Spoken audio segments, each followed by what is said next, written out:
అండి ఈరోజు 3వ తరగతి నుండి 6వ తరగతి వరకు ఏపీ న్యూ బుక్స్ నుంచి ఈ జాతీయాల గురించి తెలుసుకుందాం. జాతీయాల టాపిక్ గురించి చూడండి. ఫస్ట్ మట్టి మనుషులు అంటే శ్రామికులు శ్రమజీవులు. మట్టిలో కలిసిపోవడం అంటే మరణించడం. మన్ను తిన్న పాములాగా అంటే కదలక మెదలక. తలవంపులు అంటే అగౌరవం. తల పండిన విశేష అనుభవం గడించిన. తలదూర్చడం జోక్యం చేసుకోవడం. రూపుమాపు అంటే నాశనం చేయు.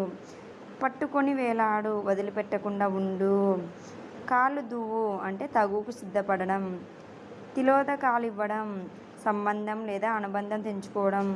ఏంటి తిలోదకాలివ్వడం అంటే ఏంది? సంబంధం లేదా అనుబంధం తెంచుకోవడం. ఇంకోటి మట్టిలో పుట్టిన అంటే ప్రాంతంలో జన్మించిన. మట్టి పాలైన వృధా అయిన. నోట్లో మట్టి కొట్టడం అంటే అన్యాయం చేయడం. తలసరి అంటే ఒక్కొక్కరికి లేదా సగటు.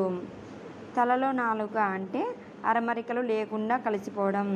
తలలో నాలుక అంటే అరమరికలు లేకుండా కలిసిపోవడం. అరణ్య రోదన అంటే ప్రయోజన శూన్యం. చూడండి, అరణ్య రోదన అనేది జాతీయం అన్నమాట. దీని అర్థం ప్రయోజనం శూన్యం. పొట్టన పెట్టుకోవడం నిర్దాక్షిణ్యంగా చంపడం. పొట్టన పెట్టుకోవడం అంటే నిర్దాక్షిణ్యంగా చంపడం.